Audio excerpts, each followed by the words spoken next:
So that sound isn't going away anymore, even though I think people overuse it quite a bit at this point.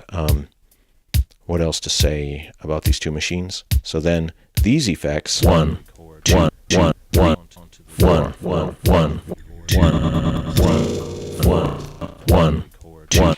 These effects are added onto the audio that you have. 1, 2, 3, 4, 1, 2, 3, 4, 1, 2, 3, 4, 1, 2, 3, 4, 1, 2, 3, 4, 1. But you notice that all of these loops can have a different length. And so you can have a really interesting sort of thing going along here. For 1, 2, 3, 4, 1, 3, 1, 3, 1, 2, 1, 3, 1, 2, 3, 4, 1, 2, 3, 4, 1, 2, 3, 4, 1, 2, 3, 4, 1, 2, 3, 4, 5, 6, 7, 8, 9, 10, 11, 12, 1, 2, 3, 4, 1.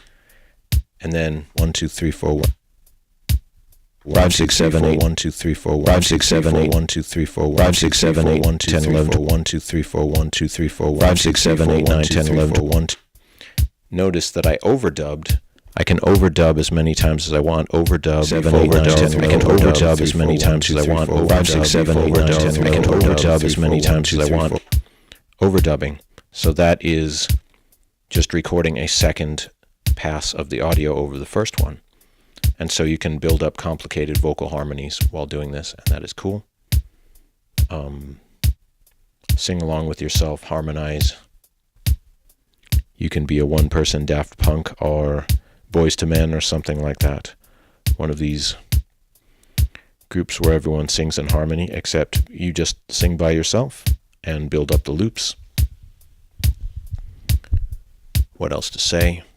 Let's see if these things are still in tempo. 1, 1, 1, if I've ever 1, 1, 1. Listen to that. Listen to how closely they are still synced, the two of them, because of the MIDI. And any looper should have MIDI. And it is ridiculous to see a lot of loopers being released by various companies and they don't have MIDI on it.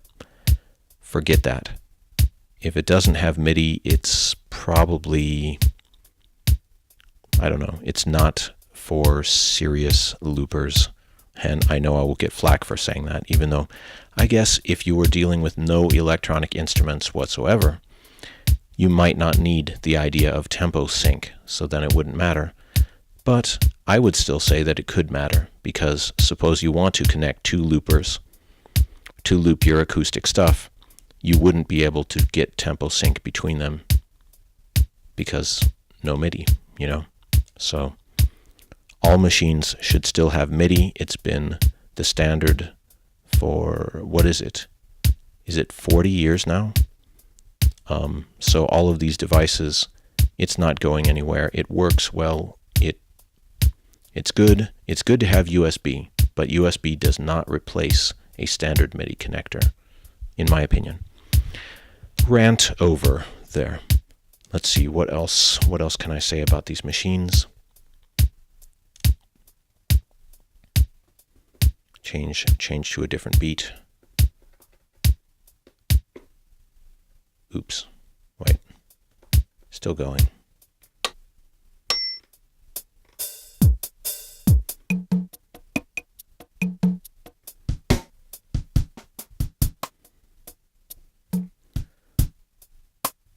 So you can usually find something that you want to do.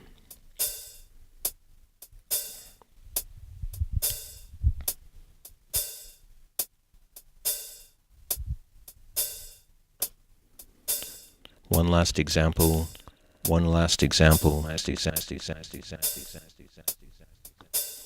A, B, C, D, E, F, G, H, I, J, K, L, M, N, O, P. A, B, C, D, E, F, H, I, J, K, L, M, N, O, P. A, B, C, D, E, F, G, H, I, J, K, L, M, N, O, P. A, B, C, D, E, F, G, H, I, J, K, L, 1, N, 1. A, B, C, D, E, F, G, H, I, J, K, L, M, N, O, P. A, B, C, D, E, F, G, H, I, J, K, L, M, N, O, P. It's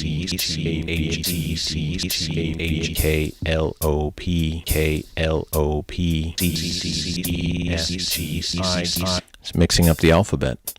Anyway, in short, what do I have to say about these two machines? Okay, well, RC505 advantages. It has a huge loop length.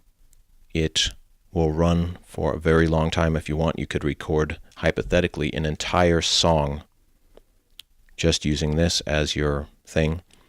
And I think it is my favorite thing for, quote, DAW-less jamming. You know, that isn't a drum machine or something, like my Deluge or Korg Electrobes or something. But yeah, it is great for doing long jams. You could record an entire jam that way. You might just record a short beat loop on track 1 and then record longer loops over here. So that's great. And it has nice effects and a bunch of other things, so I really recommend it. But what are the advantages of the Kaoss pad?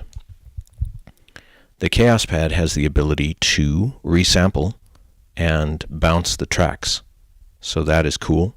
And it only does shorter tracks, but 1, A, B, C, D, E, F, G, H, O, P, A, B, O, P, O, P, O, P, M, N, M, N, M, N, K, L, K, L, K, L, K, L, K, L, I, J, G, H, E, F, E, F, E, F, C, D, C, D, C, D, C, D, C. Anyway, it allows you to chop your loops up quite a bit, whereas on the 505, you don't get to edit the start or end points of the loop. I wish you could do that.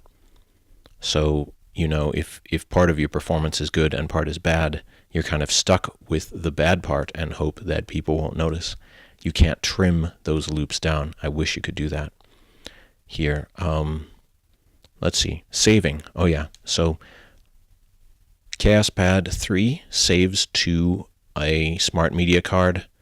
And where is that? I think it's right here. Yeah, that's right. It saves and loads its loops very slowly. I don't know if that's been improved on the new one, but it's pretty slow. RC505, it loads and saves quite fast, and unfortunately it doesn't have a memory card. It should have one. And I've heard that if you take the unit apart, you'll actually find a small memory card in there that you can replace with a larger one or change it out. But it is a shame that they didn't let you switch your card manually, that you actually have to modify the unit to do that. So I'm hoping the next unit will let you do that, and who knows, maybe they could supply a mod for these or something, because it would be nice to have that. Let's see. Total memory space. The memory in here is pretty huge. You can record, I think, over an hour of audio into it, and that's just great. And Kaoss Pad, quite limited. But as I was saying, the idea of this being a looper was sort of an afterthought. It was designed as a DJ effect first. So, you know, they don't, it wasn't as much of a consideration for them there. And I really wish that Korg would do a new Kaoss Pad or something, so hope they're watching this video. Let's see. What else can I say about this? I've got a lot of thoughts about these both, and I'll remember it all when I finish the video.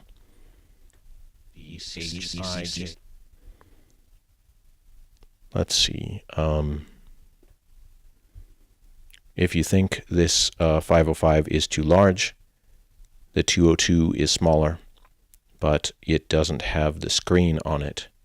And it is really handy to have the screen because you get to name your sessions. And that is very cool. It lets you remember what you've done When you're looking back through the things, there are 99 memory selections here, and would you believe I still think that is not quite enough? I want more. I could go for 1,000 memory locations in here. I'm not even kidding.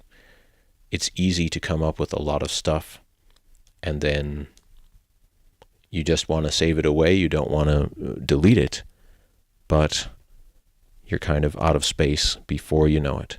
And you can copy the content of memory off using the USB, plug that into your computer, and go to storage mode, and then I think I covered that on another video, but it would be great to just swap out cards for it and not even have to do that. So let's see, what else could I say? Would be cool to have a few more instrument sounds built into here rather than just drums, but as we say, a sampler, a looper, it's not really expected that it contains instruments. You always have to bring your musical sound, whatever it is, human beatboxing or drum machines or guitars or random noises, anything. I wish that either one of these would run on batteries. It would be great. Everything also should run on batteries. At least give you the option to do that. Because we like to go out into the field, we like to perform at some places, and sometimes it's just inconvenient to be stuck to the wall by a power connector. And it's like, they say, oh, well, you need phantom power. And I don't think a lot of people actually bother to use the phantom power on these things, so who cares? You might say I'm silly for saying that, but I don't think it is that important. It isn't worth sacrificing the idea of battery power just to say, oh, well, we can't phantom power things with that. Give us an option. Let's see, what else? Wow, this has already gone on quite a long time. I'm probably in the second part of this video now.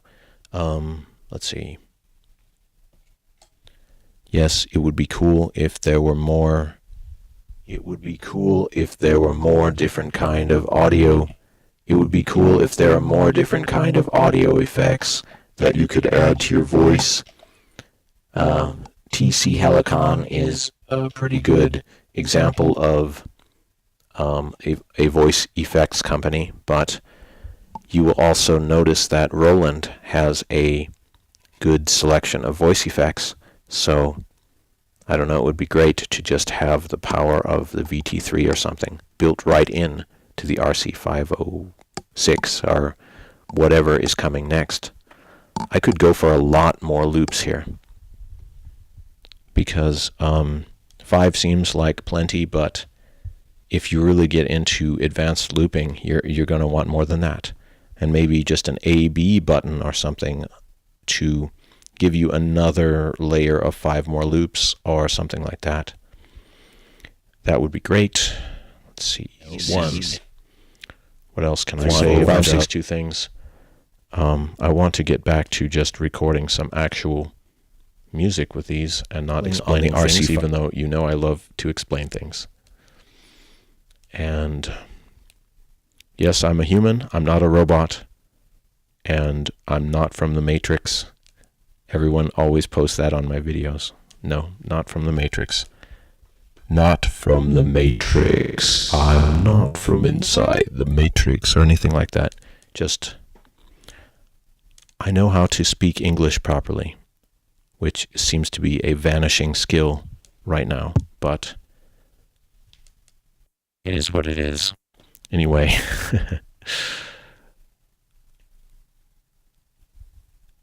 VT3, interesting voice effects here. I'll just compare the VT3 and the voice tone synth here as well, since I'm dealing with it. VT3 is an interesting voice effect. There's a bunch of different settings that you can use, and you can fade from no effects to total effects. mix, or just have half and half. So it's like a robot is your backing singer or something like that. So it sounds good, but I think I like the sound of the voice tone synth a little bit better. But I've got to say that the control panel on the VT3 is a lot easier to use. It's simple, and so you don't get confused. You know exactly what it's doing, whereas voice tone synth, it's a little bit, took me a long time to get my mind around it, frankly. But you can save your presets, and you have to flip between these things, and anyway. Both of them will give you that, auto-tune, Daft Punk, trap, vocals, robot, talking sort of thing, if that is what you want. And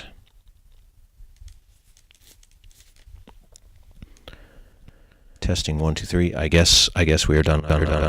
We are done with this video. Please subscribe to VJ Franz K here on YouTube, and I hope you would like to be my Patreon subscriber.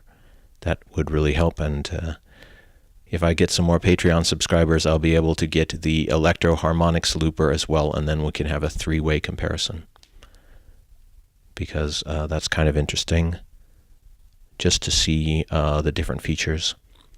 I still think out of those three, I would estimate that the 505 would still be my favorite, but honestly, I haven't gotten a chance to try the Electro Harmonics for a long time, and I'm open-minded. It would, I will change my mind if it seems like it's right. I like a lot of different effects on the Kaoss pad, and there's, like I said, they both have advantages. I wouldn't want to sell either one of these, actually. And by running one or more together, I gotta say, the audio inputs on here are lower fidelity. The sound quality seems a bit lower, but that is kind of to be expected because the machine is a bunch of years earlier than this one, so sound quality just keeps improving. Digital, even though people will say analog sounds better, but that may be true, but digital has a cleaner sound. It's like the sound of nothing being in the way between what you recorded. So if you love that analog sound, get an analog guitar pedal or preamp or something, and then use that to record into your looper. And you would get, that analog flavor, as if you were looping on classic cassette players like they did at the very beginning of live looping. Can you imagine having to deal with a bunch of tape loops? And it can be fun, but it's also difficult and expensive to keep it all running.